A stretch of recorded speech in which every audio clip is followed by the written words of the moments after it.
ki dem ba nga xamante ne am na permanence boppam te coalition kese la. moom amagul mouvement politique. amagul parti politique coalition la. coalition nag c'est des briques à brac comme ça yoo xamante ni ñoom ñooy ñëw dajaloo ñu ne am nañ coalition. en fait pour man jàpp naa ne ce n'est même pas une coalition c'est un regroupement tout simplement d'intérêt politique tout simplement rek. ok groupement d'intérêt politique. mais Diomaye reste toujours militant du Pastef. mais il n'est que de nom. Il n'est que de nom. La preuve, il y a même des Sénégalais établis en Suisse yoo xam ne ni ils ont entamé une procédure même de limogeage de Bassirou Diomaye Faye. Ils ont entamé la procédure. Et ils vont soumettre ça au parti. Alors là c'est une information. Oui, déjà toogoon nga fii ci sunu jotaay gu mujj gi yow jàpp nga ni un militant. On ne parle pas du président mais le militant Diomaye. Le militant. Au sein d'un parti. S'il dès l'instant qu'il enfreint les règles du parti. Waaw. Ça signifie que on doit mettre en application des sanctions disciplinaires. mais ndax dinañ fa àgg parti bi def sanction disciplinaire. comme là c'est-à-dire que parti à l'endroit de Diomaye. non j'ai même entendu des gens dire que oui bu ñu ko daaxee day victimiser non fii victimisation mënu fi am. ok parce que moom ci boppam mën naa ne moom génne na boppam Pastef ba pare léegi bu ñu ko poussé mu génn Pastef tout simplement dañ ko topp ci yoonam rek mais nag le parti aussi ne peut pas rester inerte devant cette situation là ou soit on est dans un parti ou bien on n'est pas dans un parti su fekkente ne waa Pastef ñoom jàpp nañ ne parti la ñu yore avec ses règles et ses statuts qui fonctionnent. militant boo xamante ni da nga dévier les lignes du parti. je crois que war nañ la ramener à l'ordre s'il le faut bu fekkente ne nag loolu mënul nekk. il faut appliquer la sanction suprême qui est tout simplement le limogeage du parti. ok loolu moo am. ok moo tax quand j'ai vu qu'il y a des Sénégalais établis en Suisse qui ont pris l'initiative. mais je dis que lii. normalement waa Pastef ñoom ñoo leen ci waroon jiitu. parce que man aussi man li ma jàpp mooy politique da nga ciy nekk wala nekkuloo ci. mais mënoo teg tànk ci Bassirou Diomaye Faye président. ba pare bëgg a tegaat tànk encore biir Pastef. loolu dinañ ci dikk soit da ngay nekk fii wala nga nekk fële. parce que loolu dinañ ci dikk. c'est ça des DG des responsables de Pastef. yoo xamante ni ba tey mënuñu xam fan lañ ci féete. ñu nekk ci benn silence boo xam ne xaw na intriguant ndax ba tey jëlaguñu benn dogal. mais xam nga silence yooyu yëpp. waaw li ko waral. waaw mooy il y a aujourd'hui des gens qui sont tapis au sein du Pastef et qui jouent aussi un jeu double.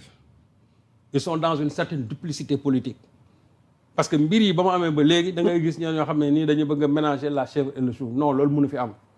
un parti c'est un parti même su fekkente ne ñoom dañoo am ay ndombo tànk ci biir gouvernement bi te nañ jàpp leen ñi fi am ndombo tànk yëpp nekk biir Pastef seen mérite la. seen mérite la c'est-à-dire que c'est pas un privilège venant de Bassirou Diomaye Faye même su fekkee ne lui il a le décret. mais seen mérite la. ok parce que ce sont des militants yoo xam ne qui se sont donné corps et âme comme Bassirou Diomaye Faye s'est donné corps et âme comme aussi Ousmane Sonko s'est donné corps et âme. donc su fekkente ne tey dañu ñëw ba yàlla def Bassirou Diomaye Faye nekk président de la République. ñoom ñu jël décret nommé leen ci poste yooyu mais poste yooyu waruñoo tax ñoom aussi ñu nekk dans une certaine duplicité. au point que ñenn ñi sax ñu naan ce sont des pro Diomaye ay pro Sonko non. mais débat boobu installé wu Serigne Saliou. mais loolu moo fi warul mais comment comprendre ce cafouillage là si circonstance bii dafa xaw doy waar. nit da ngay mën a ñuul baa nga weex. moom laa wax. quel que soit privilège moo tax ma ne parce que s'il y a tout ça Ousmane Sonko la. ma ne duplicité boobu. waaw moo fi warul am. on est dans un parti man gis nga li ma gëm mooy ku mel ni Waly Diouf Bodiang li muy def Waly li mu wax c'est clair on est dans un parti le leader c'est Ousmane Sonko man ci Ousmane Sonko la topp loolu mooy dëgg léegi nag su fekkee ne dafa am ñoo xam ne ñoom jàpp nañ ne dañu war a dem topp président bi ñii nga xam ne dañuy topp président c'est-à-dire que ñooñu génn nañ Pastef politiquement laa wax de bu fekkee ne ñoom dañu jàpp ne politiquement ñoom ils ne se reconnaissent plus sous le leadership de Ousmane Sonko que dañu war a dem topp Diomaye ils n'ont qu'à prendre leur courage à deux mains dem ne ñun nous sommes parti maintenant de Diomaye président. mu leer mais am na ñoo xam ne aujourd'hui ils sont dans une certaine ambiguïté lu ko waral parce que simplement dañ leen a nommé ci à des postes à des postes. sëñ Saliou dogguma la sax ñenn ñi sax daaw ñu leen a gëj a dégg. ci médias yi daaw ñu leen a gëj a dégg ñu génn di wax.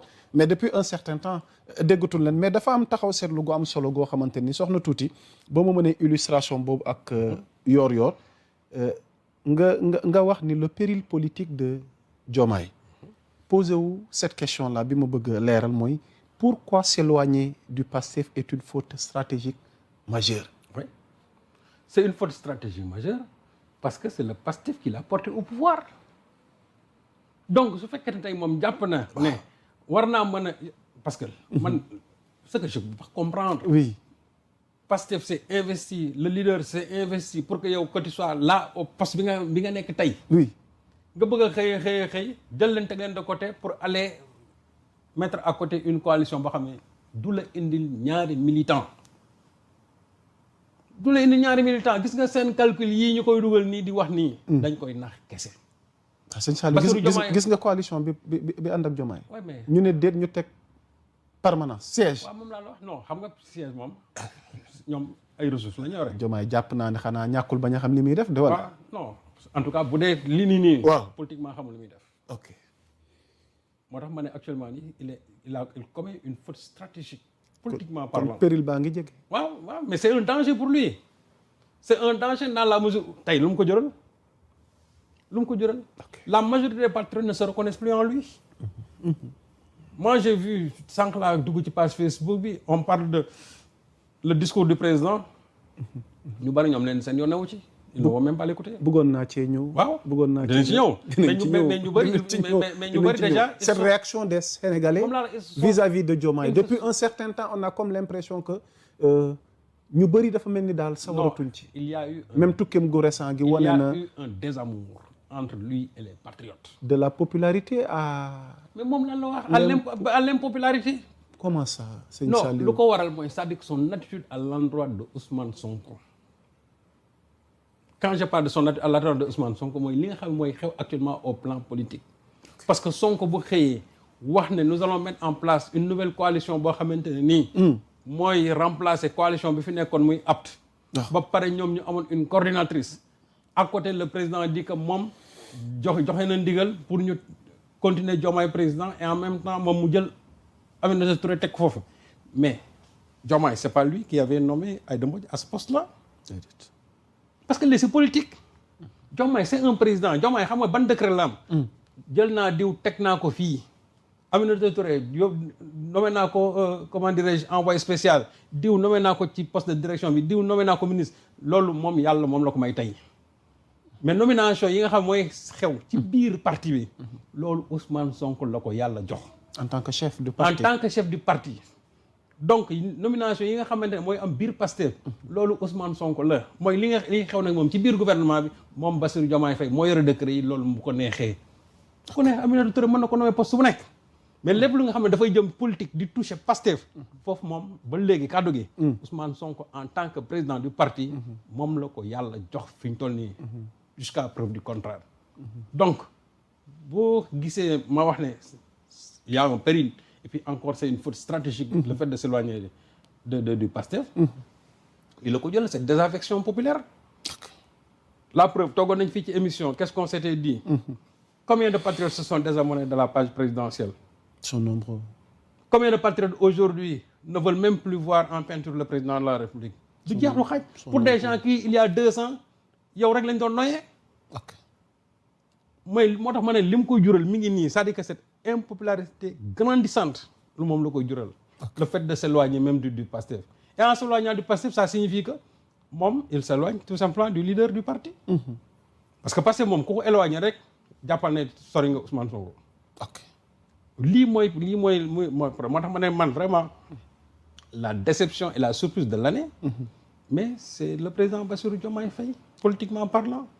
je ne le juge pas au niveau gouvernemental ci li nga xam ne liggéey. parce que tout à l'heure wax naa les projets économiques yi nga xamante ne moom lañu déjà réalisé.